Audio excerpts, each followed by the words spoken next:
All right, so today we're going to be going through Module 3 for Algebra 1. And this has a lot of information packed into it, so we're going to try to tackle it piece by piece.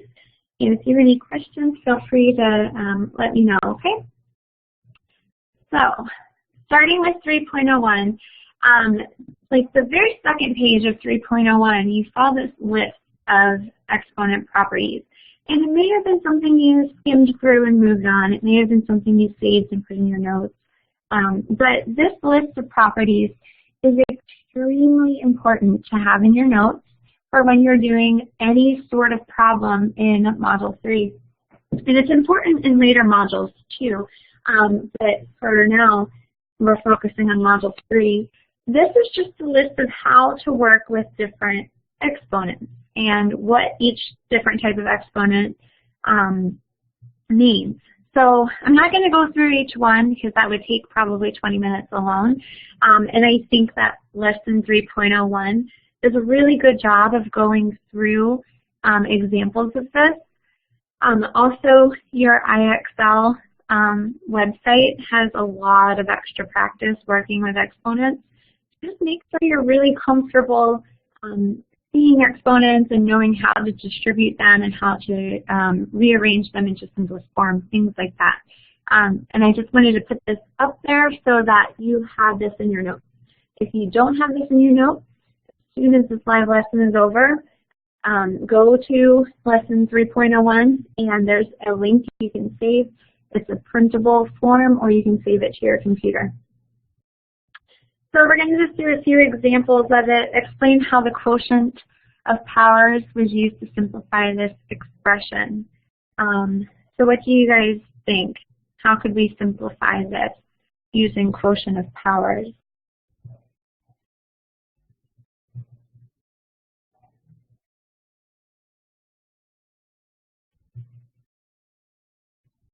Let's do it this way. So I'm not waiting for people to answer. If you would like to answer, go ahead and raise your hand. That way I know that someone is willing to either type the answer, write it on the screen, or use the button. All right, so Marcus is going to, I'm going to go ahead and turn on the screen. It's up to you guys how you'd like to answer. I'm going to go ahead and give you mic access as well. So if you'd like to explain through the problem and you have a microphone, you guys can go ahead and turn on your microphone and walk through it.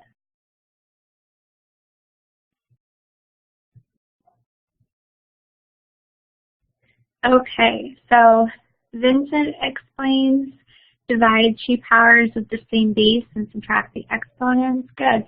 So, and as Marcus is writing, 25 is the same thing as 5 squared. So before we can solve this particular problem using the quotient of powers, we have to make sure that the bases are the same. So we simplify 25 down to 5 squared, and then we're able to subtract based on the quotient of powers. So 5 to the 4th power divided by 5 to the 2nd power is 5 to the 2nd power.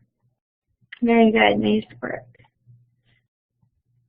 All right, now we're going to rewrite the rational exponent as a radical by extending the properties of integer exponents. Would anyone like to go over how to work through a problem like this?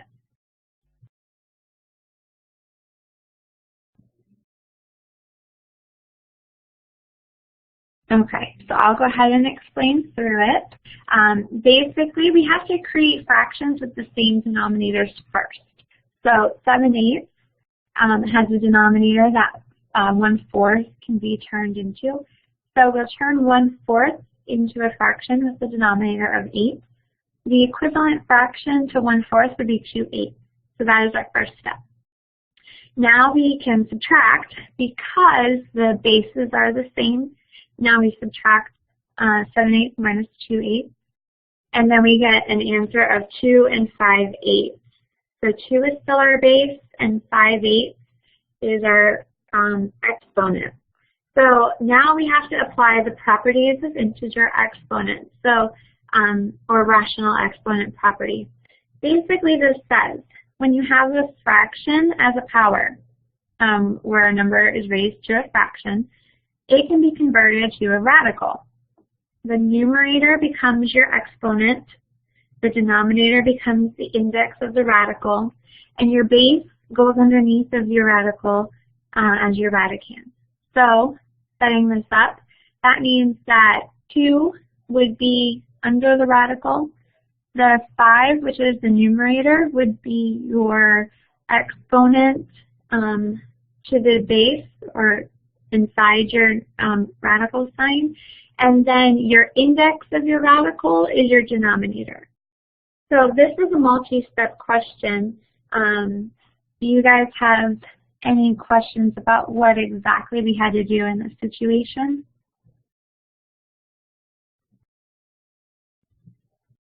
Okay, so I'll keep moving on. It's good to practice doing problems like this just to get familiar so you don't forget like where the base goes, where the numerator goes, things like that. But this is how we turn a number with fractional exponents into a radical. So definitely keep this property handy. This will come into great use. All right, 3.02, some exponential functions are different from linear functions based on the rate of change in linear functions. Linear functions are a straight line. That means the rate of change is constant, and you guys learned all about these in Module 2. The rate of change in exponential functions is constantly changing, either increasing or decreasing. It does not stay the same. Exponential functions are written in 2 different ways, this way and this way. These are the 2 formats. In this format, A is the y-intercept and B is the base of the exponential expression. Now, if you're talking principal amount and rate, typically with interest, this would be the format of the exponential function that you use.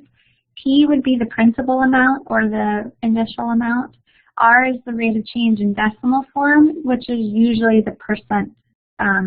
And it's easy to convert percents to decimals. You just have to move the decimal point, these spaces to the left. So 85% would be 0.85.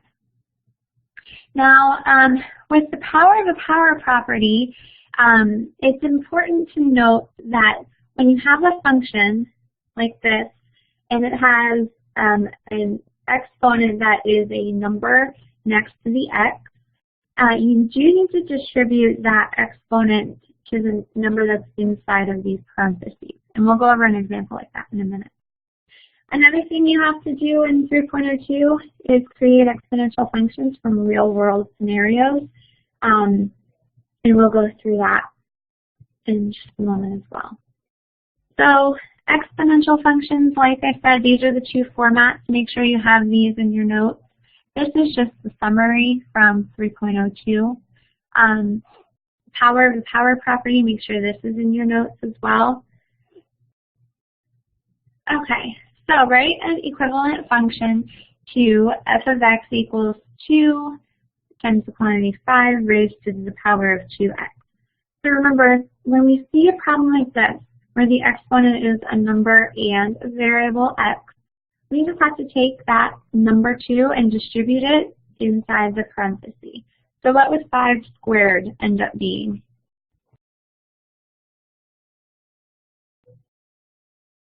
You guys can go ahead and type it in the chat box. What is 5 squared? Perfect, yes, 25. So all we do is we turn 5 into 25. That 2 has been distributed, so we no longer need to list it on the outside. The coefficient 2 on the outside stays the same. We don't change anything with that. We just now have x as our only exponent, which is our goal. You don't want to have the 2 out there with it. Here's another example. How could we solve this one?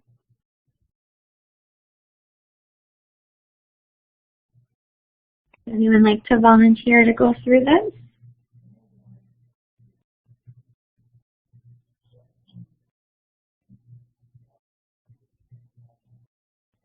Okay, so with no volunteers, I'll explain. 1.3 is our term inside the parentheses. Our exponent outside the parentheses is 4x. We don't want to have the 4 out there, so we're going to distribute that 4 to the parentheses 1.3. So what would 1.3 to the power of 4 equal? Okay, nice job, Marcus. So we're going to multiply 1.3 times itself 4 times, or you can put it into your calculator. Just do 1.3, hit the exponent button, then hit 4. But you get the answer of 2.8561. So our final answer would be this. 6 is still on the outside, x is still our exponent to the right, but our number inside the parentheses has changed. Questions about how to simplify problems like this?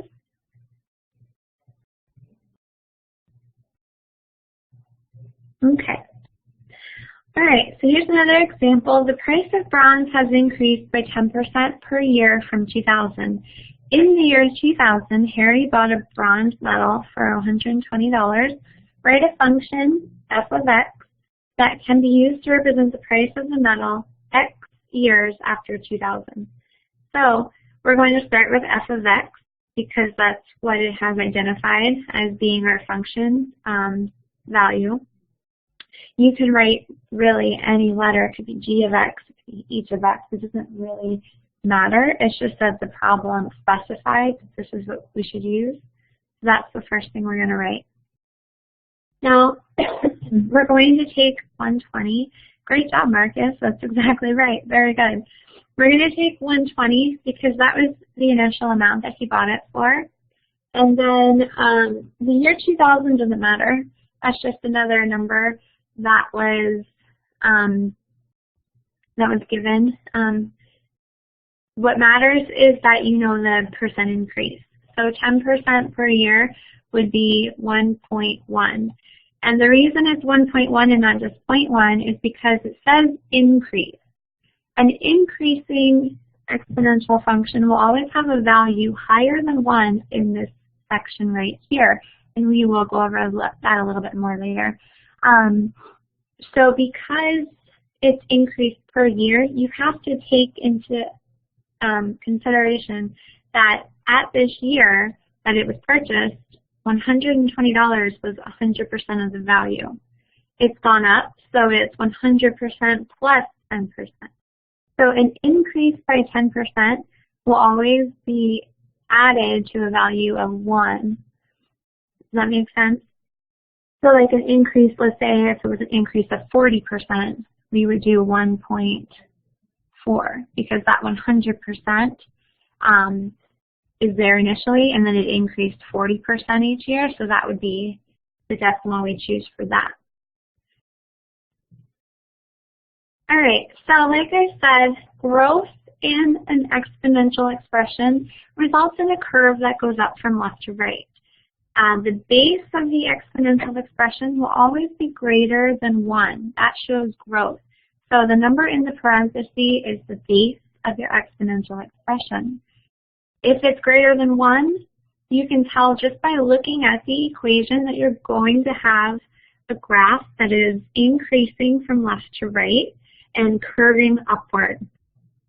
And the best way to remember that is just to remember that 1 is 100%. If it increases, it's higher than 100%. If it decreases, it's lower than 100%. Here's an example of a decay or decreasing exponential expression. From left to right, it's going down and curving in this direction instead. This graph identifies a decreasing exponential expression. And you can tell that it's decay because the base right here is between 0 and 1. So it's a decimal less than 1 but greater than 0. You can't have a negative number in this situation, but you can have a decimal, and decimals less than 1 represent decay. So The idea of growth and decay is determined by the end behavior of the graph. The behavior of the graph at the end of the x-axis will tell you if it's growing or decaying. The y-intercept is a very important key feature of the exponential function, and so this is another time where these two equation formats come up. Make sure you have these in your notes and make sure you understand what they mean. It's okay to have them in your notes, but if you don't know how to dissect them and work with them, then it's not going to be very helpful. So make sure you spend some time understanding what these equations mean. So in this form, f of x equals a times b to the power of x. Please know that your y-intercept is a. So whatever number is on the outside of your parentheses, that term is going to be your y-intercept. If your equation is written in this format with the principal and the interest, the y-intercept will always be your principal, which is your starting value. In our example a few slides ago, the bronze medal that he bought for $120, the principal, or his initial investment, would be 120. That means that your graph is going to start at 120, and then it grows from there or it decays from there.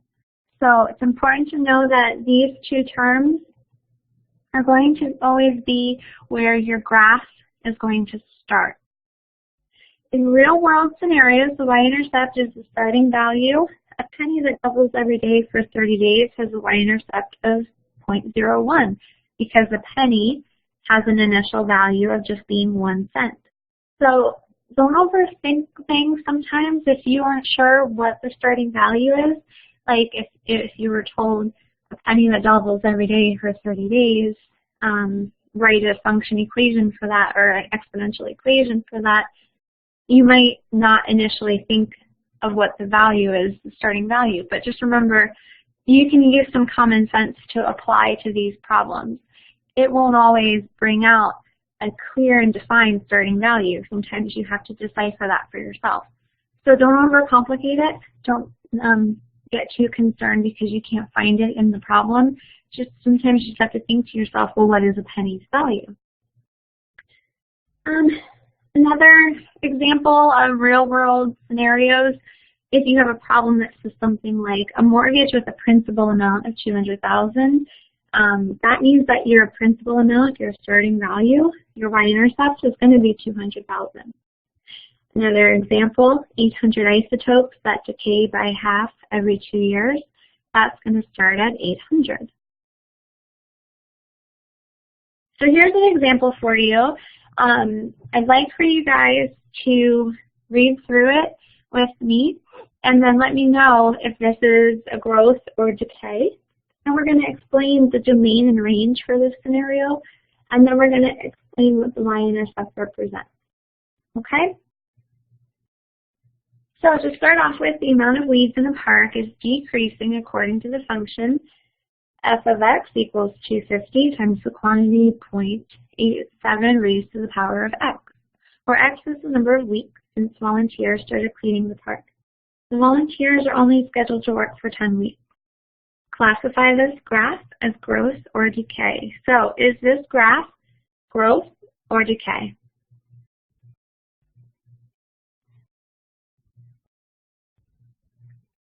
Okay, Vincent has chimed in. Anyone else? Marcus and Angie both mentioned decay. Yes, this is a decay example because it is decreasing from left to right and the curve is downward. Good. Now, what is your domain and range for this scenario? Remember, domain is your x value, range is your y value.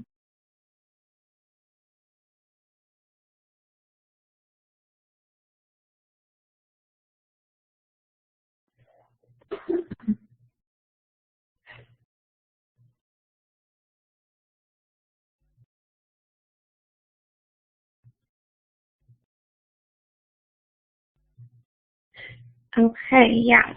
So domain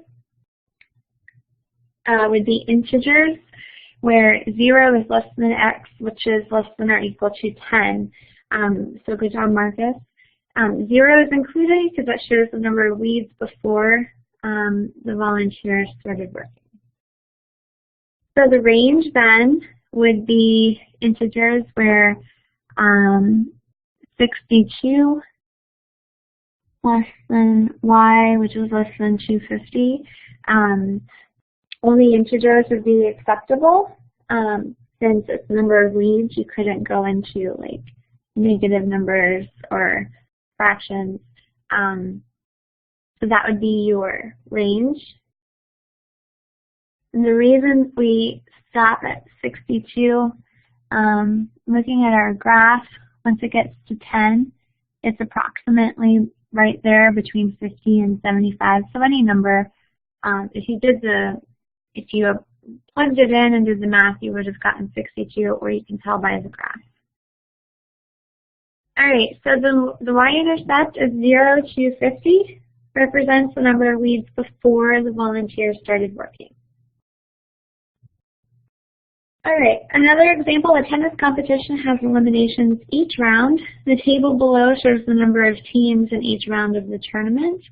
Find the average rate of change of f of x from x equals 1 to x equals 4, and then identify the meaning of that rate. So raise your hand if you would like to solve this for us. It's okay if no one wants to. I can go ahead and solve it and demonstrate it, but if you'd like to walk through it for us, I'd like to give you that chance. Okay, so first we have to find change in f of x, and that's going to be 16 minus 2, which is 14. Next we have to find change in x, which would be 1 minus 4, which gives you a change of 3.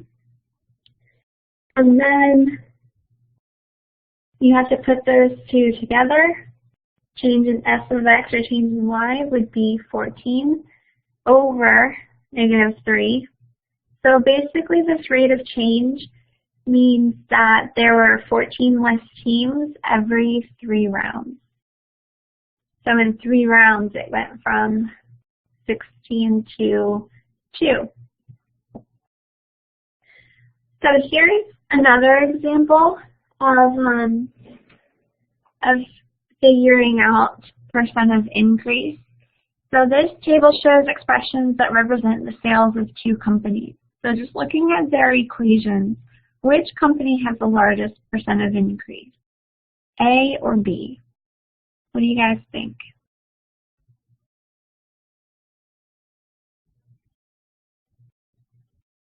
All right, we have 3 answers of A. Would anyone like to explain why A represents increase?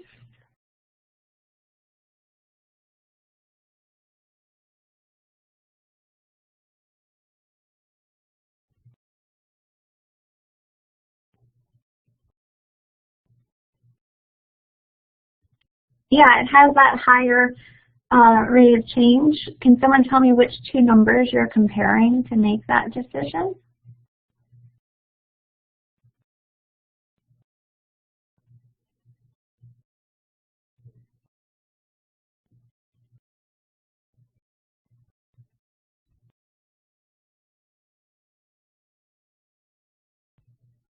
Yep, very good. So when you're trying to figure out percent of increase or rate of change for an exponential function, remember you're looking on the inside of these parentheses. The outside of the parentheses is your initial value. So those don't really matter if you're talking about your percent of increase. If you are comparing which company started off with higher initial sales, then you would look at these 2 numbers. However, the question is asking us which company has the largest percent of increase, so we're looking at 1.7 and 89%. This function here is a growth because the number is higher than 1. This function over here, this is a decay because this number is less than 1, 0.89. Okay, questions about this? All right, so now we have one of the more difficult types of problems that you'll find in this module. So I'm going to walk you through step by step. It gives you an equation, and it asks you to find the average rate of change between two year spans. So this doesn't give us a graph to work off of like the previous question, and this gives us an exponential function. So we have to know certain formulas. And the very first formula that you need to know has to be this one.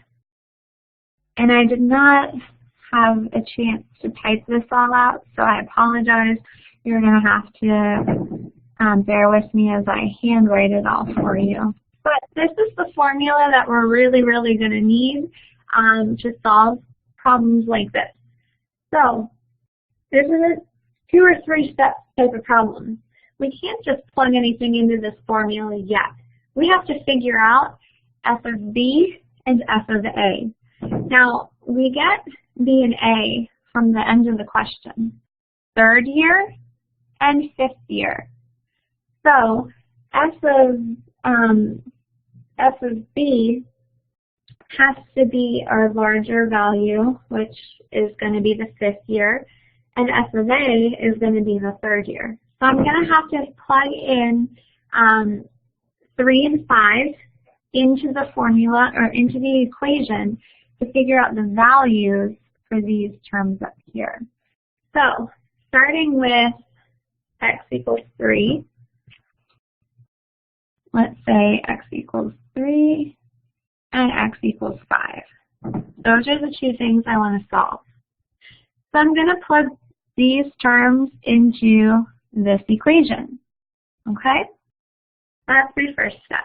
So starting with this one, f of 3 equals 300 times 1.02 raised to the power of 3. You see how I took out the x in both parts of my function equation and plugged them into this formula, and this will tell me what my value is for the 3rd year. So that's why I chose 3, because it asked me from the 3rd year to the 5th year. So I just plug in the number 3 to the value of x. So now I have to solve it. 1.02 raised to the 3rd power ends up being 1.06. And then when I multiply 300 by 1.06, I get 318.36. So that is my value that I'm going to plug into f of a eventually. I have to now find x equals 5. So I do the same thing. I plug in 5 for my x values. Same formula, just 2 years later. Now I have to multiply 5 times, sorry, I do not multiply 5. I find the value of 1.02 to the 5th power. And I get 300 times 1.104. And when I multiply those 2 out, I get a value of 331.22. I have rounded to the nearest hundredths place for the sake of easiness. So now that I have my 2 terms, remember this is f of b and this one is f of a. Now I can plug these 2 terms into my formula. So I'm going to come over here. And I know it's a mess, and I apologize. I'm sorry for how messy this is. But f of b is 331.22 minus 318.36. And then I'm going to divide that by b minus a. Remember, b is 5, a is 3. When I subtract 331.22 minus 318.36, I get an answer of 12.86 divided by 2, because 5 minus 3 is 2. And then I get a final answer. When I divide that, I get a final answer of 6.43. So the average rate of change of the value of his investment from third year to fifth year is 6.43 per year. Are there any questions about how we solved that? I know that's a complicated one, and I know that throughout this past few weeks I've gotten a few questions about how to do this.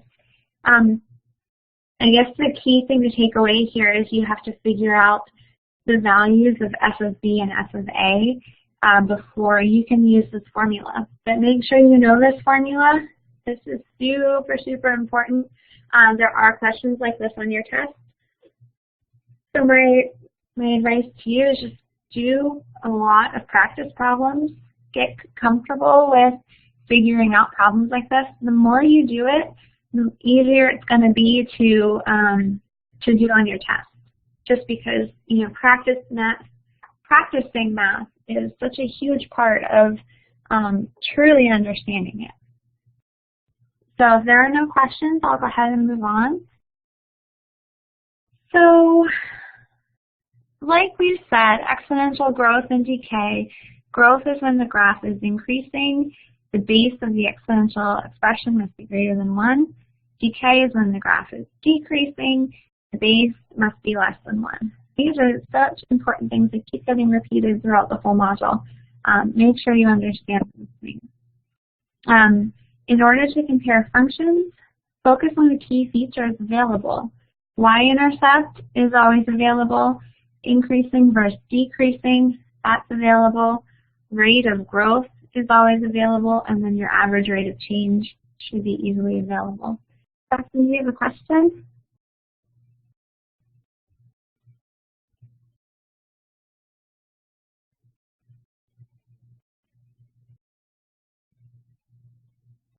If you have a question, Jackson, feel free to type it into the chat box. I'm going to keep going, but once you've sent your question, I'd be happy to go over it for you, okay? All right, so another thing you should have in your notes would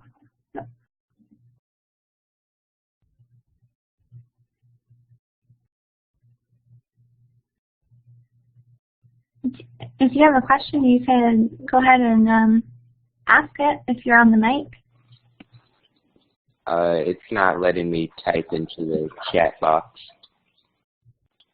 That's okay. You can ask your question on the mic. I didn't have a question. I was just wanting to let you know. Oh, okay. Sorry. Let me see. No, it's fine. I'm not sure. Let me turn off permissions and turn them back on, and hopefully that changes it. Okay. I'm not sure if that changed it for you. You could always send me a message through the moderator chat box. Maybe that one will work instead.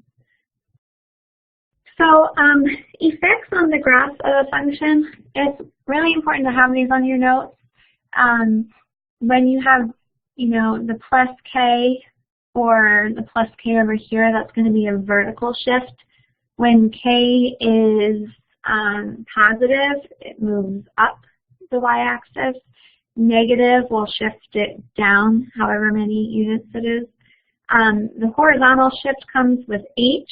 When you add h to your x values on the inside the parenthesis or to your exponent over on the outside here. And that's going to be your horizontal shift on the on the x-axis. Again, positive h will move the graph to the left. Negative h will shift the graph to the right.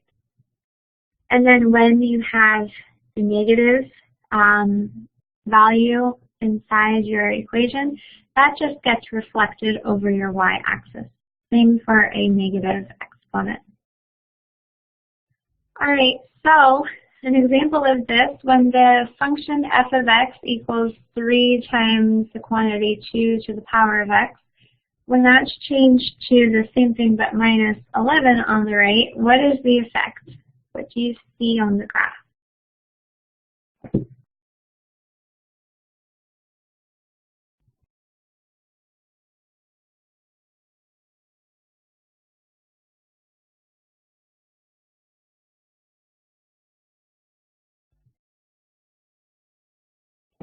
Okay, so I'll go over this for you.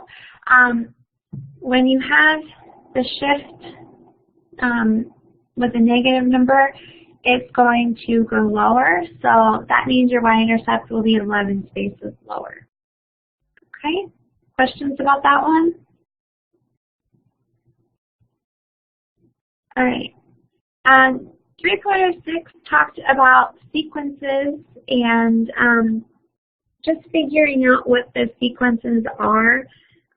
You just have to take the list of numbers and figure out what the difference is between them.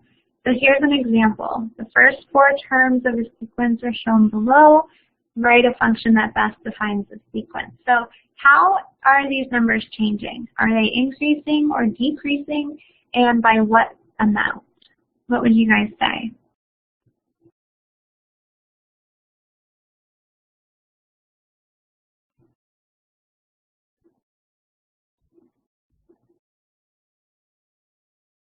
So let's first start with, are they increasing or decreasing? If 8 goes to 4, is that an increase or a decrease?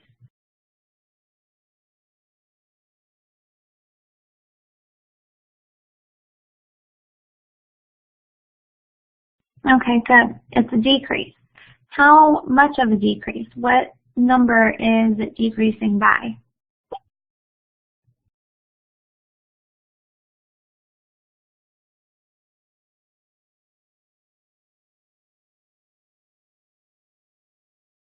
Right, it's decreasing by 4. So we're going to take the first term of our sequence and we're going to start with that. F of 1 equals 8 because the first term equals 8. That's basically all that means. So F of 1 equals 8. Now we're going to take the decrease of 4 and plug it in. So F of n plus 1 just means how many terms plus the original 1.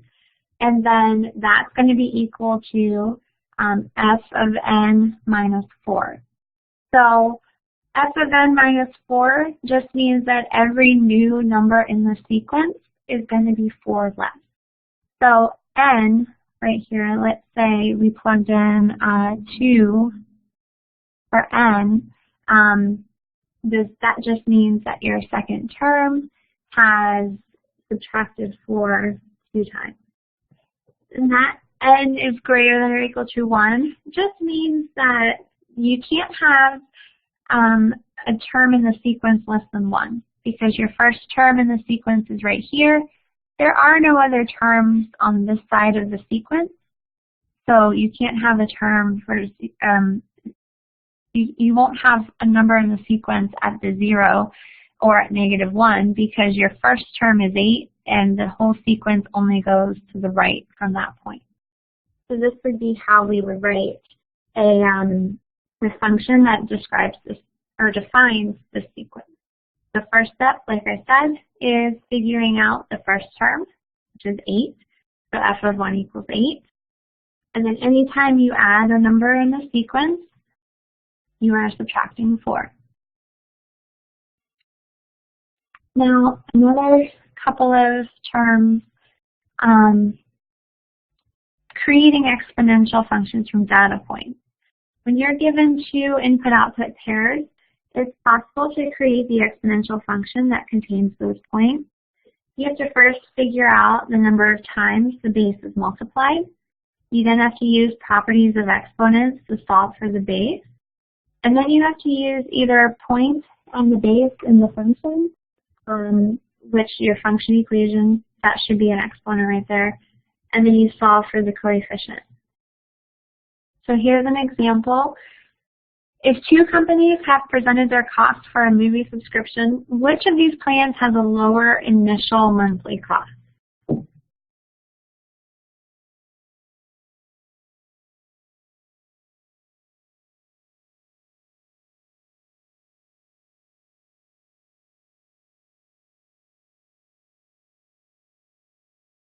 Would it be Plan 1 or Plan 2?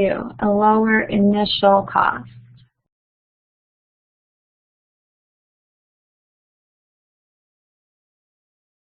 Right. Plan 2 has a lower cost because its initial cost is 2.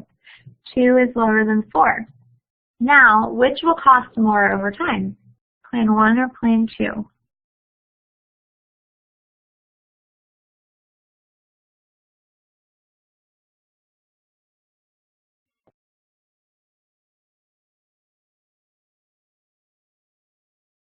Okay, so for this one, Plan 1 is going to cost less over time because it increases at a steady rate. It goes up by 4 each month, and Plan 2 has an exponential rate, so it's going to increase at a faster rate. It's going to cost more over time.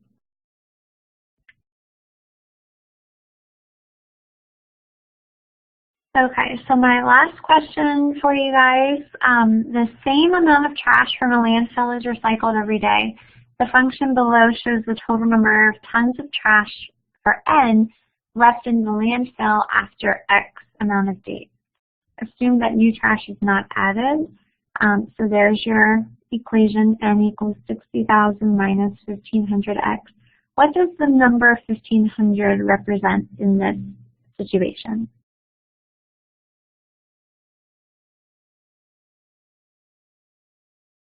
Right, Marcus, good job. It's your rate of change. So in the trash situation, how would you explain that number in this scenario?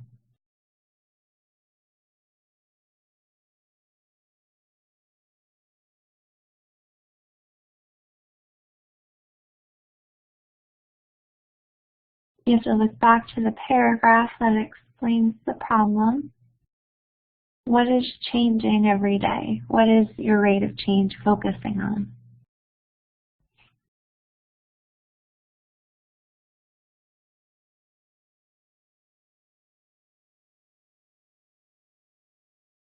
Yeah, it's the amount that's recycled. So we get that from the first line here.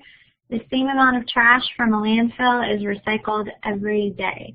So that 1,500 is the amount of trash that's recycled every day. Okay?